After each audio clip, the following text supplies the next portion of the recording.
from the Ticats Audio Network, this is Ticats Today with Louie Butko.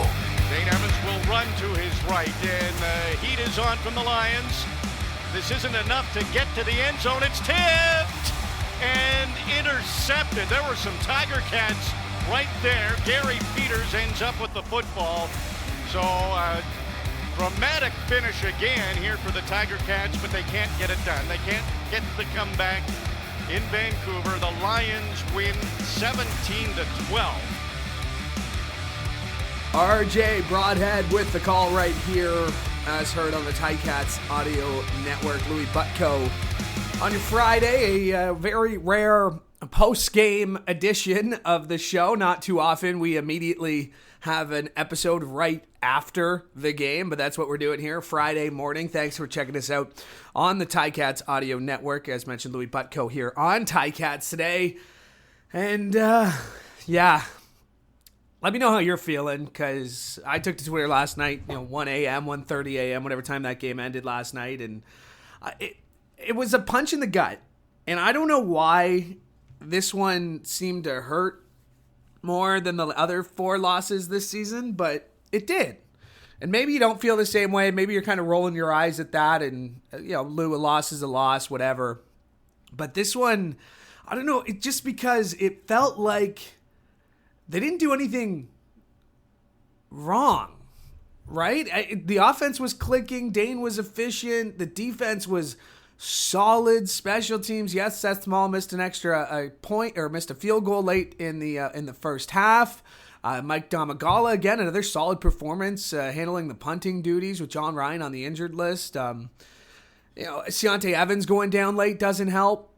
We saw them go after Des Lawrence late. The BC Lions going after Des Lawrence in place of Ciante. I believe we saw Stavros Katsantonis out there late too, taking that spot of Ciante Evans. So that obviously is a tough blow, and we'll keep our eye on that as the Ticats return to practice next week. But yeah, man, there's just something about that game. Donnie J on the ground was great. Again, I thought Dane Evans was efficient. You guys all have opinions on Twitter, and that's always great. And I try my best not to read the Facebook comments, because I find for some reason Facebook can sometimes be more negative. But the good news is there's still 12 games left this season. The bad news is you're 1-5.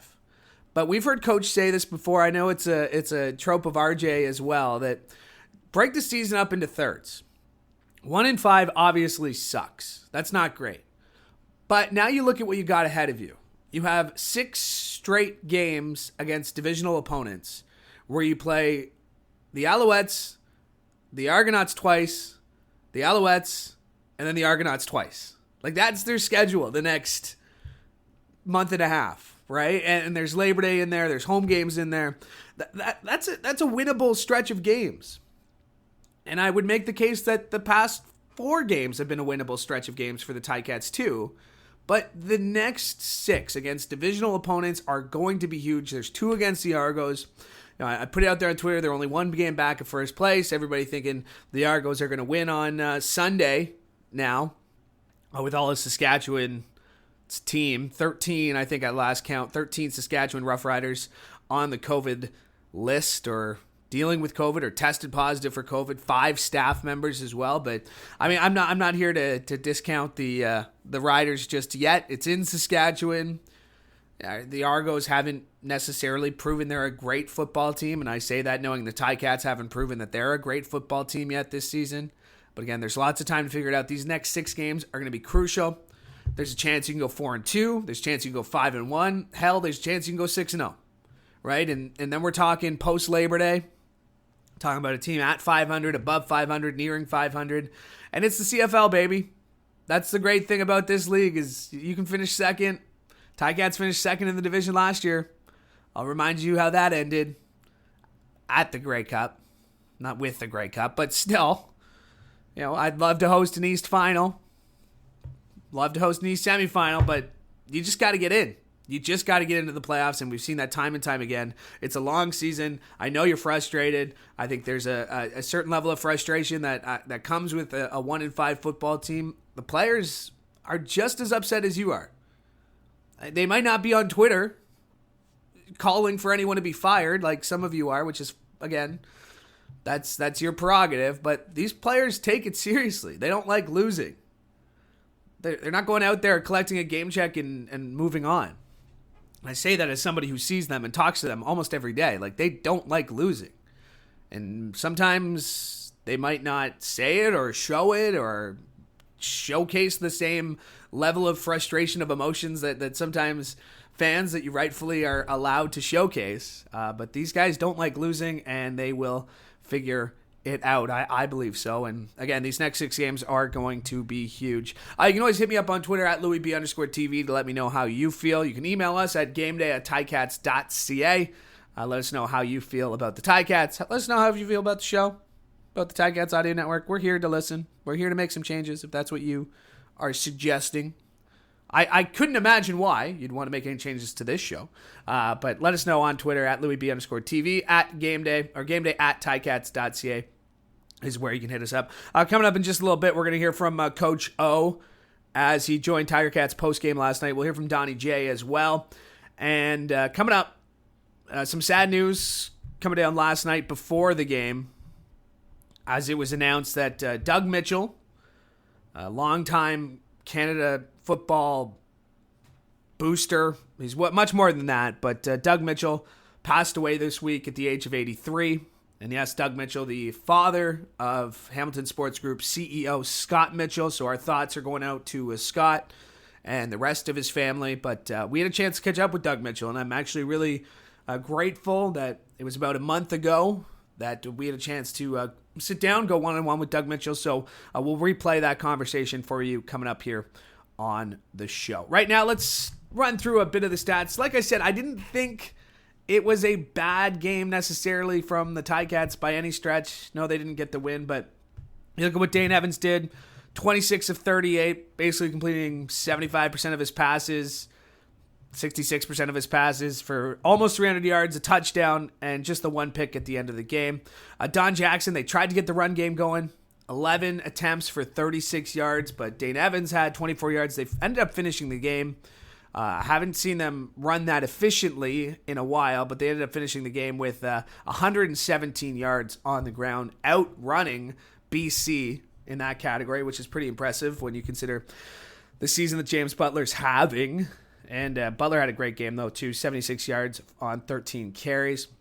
The receivers, again, Dane Evans using everybody on the football field. Don Jackson, Schultz had a catch. Sean Thomas Erlington, Tyler Janowski, Emmanuel Butler, Tim White, Stephen Dunbar, Braylon Addison. They all had catches. Braylon Addison, one of his best games we've seen this season.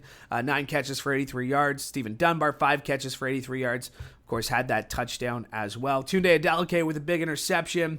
Julian Hauser with his first career CFL interception. Micah Johnson for a couple tackles for losses. So, yeah, there's some positives to take away from this game.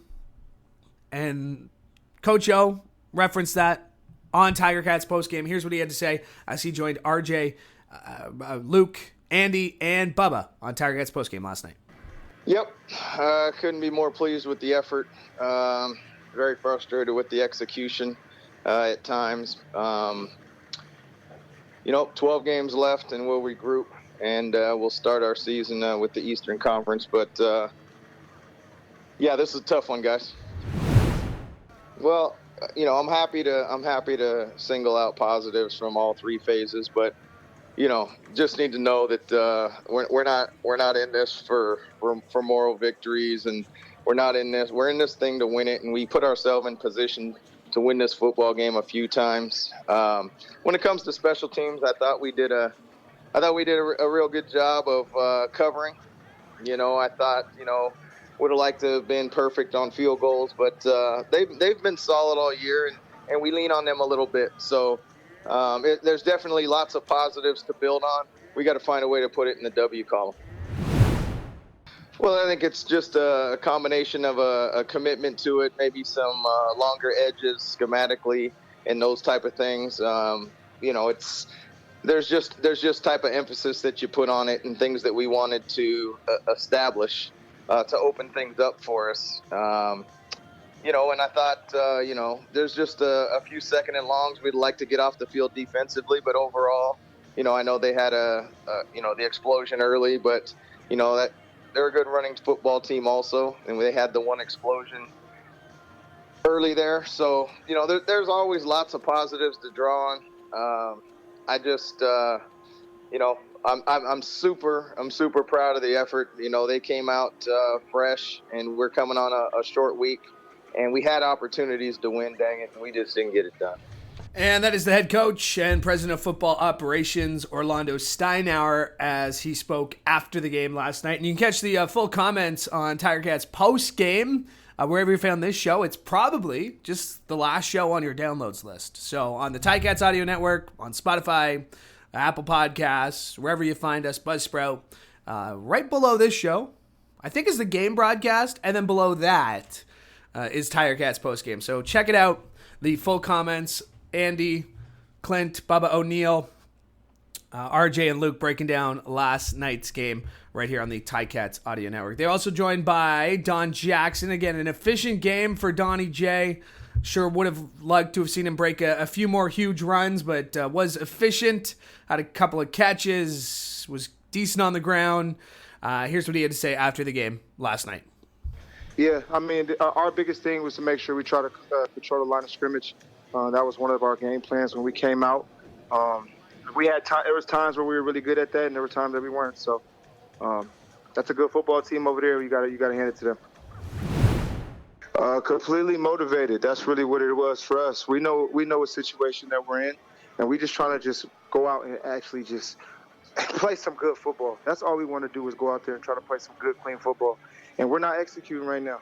That's what it is. We're not executing right now. So we just got to keep going. We got to keep going to work and keep working hard, and see what we can do to get this thing right. Really just building momentum off the group that we have. Those guys are busting their ass, man. They're in there till 5 o'clock, 6 o'clock when guys are gone. They're in there 5 or 6 o'clock every day, and it's just going to take that. It's going to take us to be able to keep working on the run game and giving our offense the opportunity to not play behind the sticks. You know what I mean? So that's our biggest focus. We're motivated. We're not wilting for a second. We're excited to go back to work, and we're excited to improve off the things that we did well and get better at the things that we didn't. Yeah. I'm just going to try get in that training room, man, ice it up so I can be ready for next week, baby. All of us. That is Don Jackson as he spoke with Tiger Cats post-game after the game last night. All right, Ticats, quick turnaround, by the way. They'll return to practice, I believe, on Sunday. We'll keep you updated on that. Ticats.ca/practice-schedule is where you can find that once they figure it out. They got home early this morning, I should say, red-eye flight from Vancouver. So probably won't be hearing much from the team today, but should know their practice schedule. They are right back at it on next Thursday, when they host the Montreal Alouettes. And single game tickets still available if you're hoping to join us there. And I believe I saw something pretty cool going on. We've partnered with our friends at Bench Brewing for a Thursday is the new Friday promotion. So for $33, you get a ticket and you get early access to the craft beer gardens for a one-of-a-kind Bench Brewing sampling event. So $33, you don't have plans this Thursday. That's a pretty good deal. You get a tasting from Bench, and if you've ever been to Bench along, I believe it's Highway, what do we call that, Highway 8? It's here in Niagara, or it's in Niagara, I should say, excuse me. It's in Niagara, in Lincoln. And the Lincoln Lager, of course, the official beer of the Hamilton Tiger Cats. You can get the specially 2021 collective can at Bench. And that's a pretty good deal. $33 for a ticket. Thursday is the new Friday promotion. Ticats.ca/tickets is where you can find those. All right, before the game yesterday, we mentioned this off the top. Before the game yesterday, a sad note from us here at the Ticats and from across the CFL, as it was announced that former CFL Commissioner Doug Mitchell had passed away. And, of course, Doug is the father of Hamilton Sports Group CEO, managing partner Scott Mitchell. We had a chance to actually catch up with Doug. We're going to play that conversation in just a second.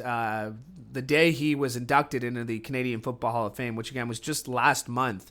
The CFL released a following statement regarding the passing of Doug Mitchell. Quote, "I am beyond saddened by the passing of Doug. His incredible passion for Canadian football inspired players, coaches, and executives to further his dream of building character and uniting our country through our great game. As the sixth commissioner of our league from 1984 to 1988, and also a former member of the CFL's Board of Governors and a driving force behind the Calgary Stampeders, he was known for his tremendous leadership and determination, but like so many Canadian football fans, I will remember Doug most for his love of the game. When I think of his stewardship of the league, or seeing the U Sports Athlete of the Year award presented in his honor, or watching some of the country's best young players hoist the Mitchell Bowl, I'm uplifted by how many lives he touched through sports. When he was welcomed in the Canadian Football Hall of Fame just last month, he and I spoke on the topics dearest to him, family and football. It was my honor and privilege to join in the occasion and for us to recognize all that he has done for our league and what he will always mean to our sport. We spoke of building, of doing more, and being better. We spoke of how our league can grow. Doug contributed mightily to our foundation. He would expect us all to do what we can to build upon it. We'll miss him dearly, and we send our heartmost condolences to what we often call the first family of football, Doug's wife Lois, the former Lieutenant Governor of Alberta, their 4 children, including Scott Mitchell, managing partner of Hamilton Sports Group and CEO of the Tiger Cats, and their many grandchildren. That was a statement released by the commissioner, Randy Ambrosie, mentioned that he talked to him last month at the Canadian Football Hall of Fame. I also had a chance to catch up with Doug Mitchell, and here's our conversation, and it started off with me asking him how he feels, how he's feeling, or how he felt at the time about being inducted into the Canadian Football Hall of Fame. It means a lot, actually, when you think about it. And it was one of those things that you think about as a kid and wonder if it's ever going to happen to you and how it happens. And this is kind of the pinnacle in the Hall of Fames. Commissioner, you were a commissioner in this league. You were, obviously a big executive for a lot of different teams, including the Calgary Stampeders. And when you look at your legacy, what do you hope people remember about your time in this league? I think one of the benefits that I brought is team play. And I never would accomplish what I accomplished in life without being a team player. And even the teams that I played for, I was a team player. But even my law firm, when I led us from an 8-man firm to the largest firm in Canada, you had to get people on board, and you had to do it on the basis that you were a team player. It wasn't about you, it was about the firm.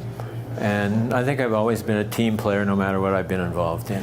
One of your legacies, of course, is what you've helped do to grow the collegiate game here in this country and youth sports. When you look at that part of your football life, what stands out to you about that time?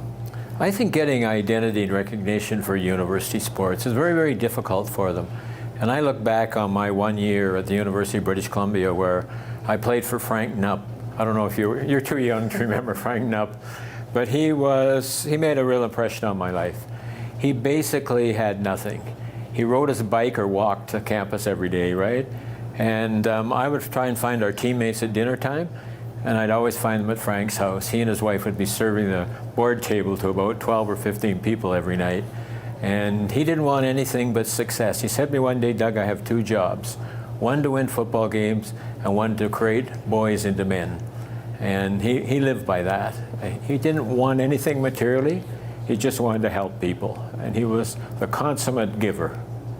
And to be able to do this, to be able to share this class of inductee with Orlando Steinauer, I know someone you know well, and to do it in this building, and I know you're very proud of your son and what your son has done with this team, but what does that mean to you? It's kind of great, right? You don't really think of it at the time, but no, Scott's done really well. And he's a team player. When he talks about the Hamilton Tiger Cats, he makes sure he always talks about Bob Young, right?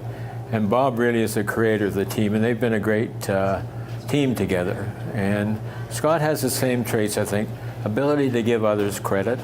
And you know, there are people that take credit for something they don't do, right? You meet a lot of those people in life. Well, you looked at me like that. No, but it is. I just think people have to give more, right? And I'm not talking about money. I'm just talking about making people feel good, thanking them for what they've done, right? I think is tremendously important.